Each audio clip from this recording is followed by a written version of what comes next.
மஞ்சு kitchen. மஞ்சு கிச்சனில் இன்றைக்கி பீர்க்கங்காய் நம்ம தோலை வச்சு ஒரு குழம்பு பண்ண போகிறோம். போன டிஷ்ஷில் வந்து நம்ம பீர்க்கங்காய் வந்து பொரிச்ச குழம்பு பார்த்தோம். இப்போ அந்த தோலை கூட நம்ம வீணாக்க போகிறதில்ல. அந்த தோலை வச்சு தான் இப்போ நம்ம இந்த குழம்பு பார்க்க போகிறோம். இப்போ தேவையான பொருட்கள்: இந்த தோல், இந்த சீவி வச்சுருக்கேன் பாருங்கள் தோல். அந்த கூரான பகுதியை மட்டும் எடுத்துடுங்க, அது மசியாது. ஒரே ஒரு சின்ன வெங்காயம், ஒரு தக்காளி,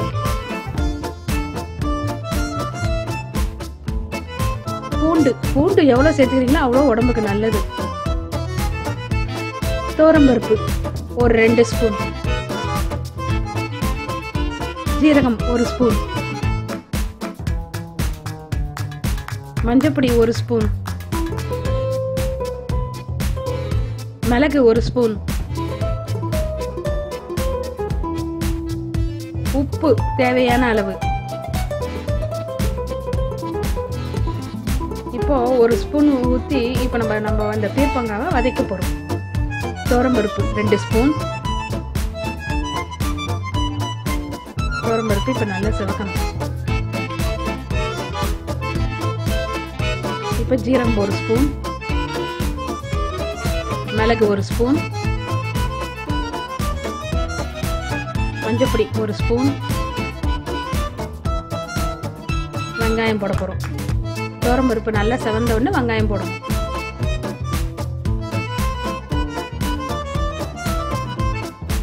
இப்போ தக்காளி, ஒரு தக்காளி.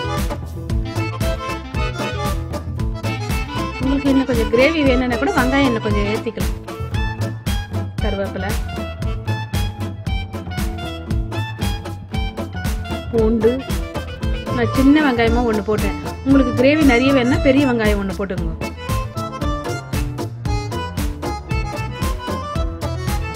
இப்போ நல்லா வதங்கணும்னா இந்த தோலை போட போகிறோம். இப்போ இந்த தோலை நல்லா இப்போ வதக்க போகிறோம். இந்த தோலை வந்து கொஞ்சம் நல்லா வதக்கணும். கொஞ்சம் நேரம் அப்படியே கொஞ்சம் ஒரு தட்டு போட்டு மூடி கூட வைக்கலாம். நல்லா வதக்கணும்.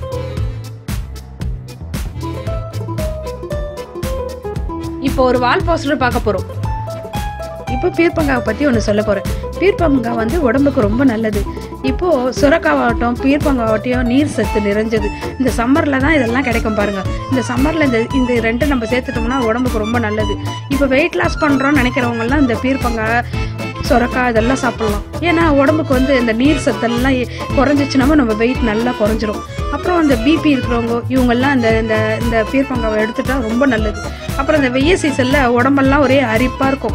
அவங்க என்ன செய்வாங்க, இந்த பீர்க்கங்காய் இருக்கு பாருங்கள், அந்த கொடியில் வர அந்த இலைங்களாக இருக்கு பாருங்கள், அதை நல்லா புழிஞ்சு அந்த சாறை எடுத்து அவங்க தடவைனா கூட அந்த அரிப்பெல்லாம் அவங்களுக்கு போயிடும். இப்போ பாருங்கள், இந்த மாதிரி எண்ணெயில் நல்லா வதக்குங்க.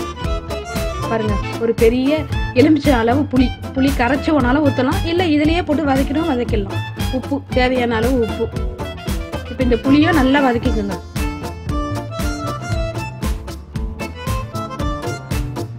ஒரு 2 நிமிஷம் அப்படியே தட்டு போட்டு மூடுங்க. நல்லா வதங்கட்டும். இப்போ பாருங்க எப்படி சுருண்டு வந்துருச்சு. இப்போ மிக்சியில் போட்டால் கூட நல்லா மசியும். நரநரப்பா எடுக்காதீங்க, நல்லா மசிட்டோம்.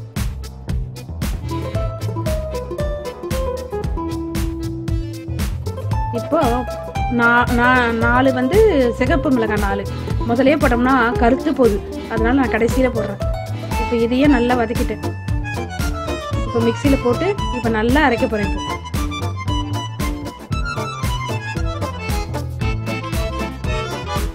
இப்போ பாருங்க, நல்லா அரைச்சி வச்சுக்கோங்க.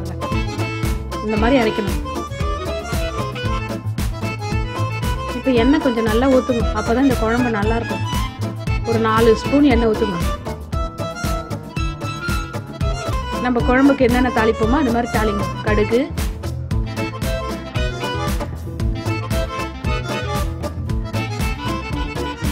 ஜீரகம்,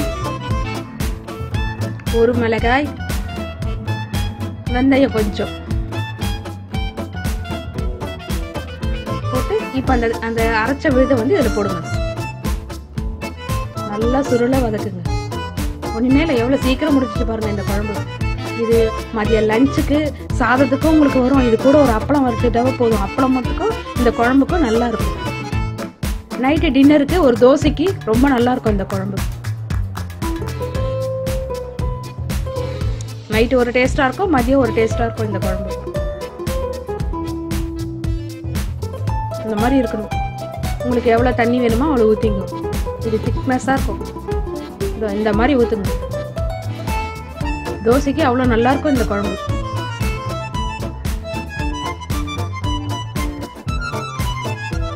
பாருங்க, இந்த குழம்பு இப்போ ரெடி ஆயிடுச்சு. நல்லா கொதிச்சுட்டு ஓட்டினா போதும். இந்த பாருங்க எப்படி இருக்கு பாருங்க இந்த குழம்பு. தோசைக்கும் நல்லா இருக்கும், சாதத்துக்கும் நல்லா இருக்கும். மஞ்சு கிச்சன். தேங்க்யூ.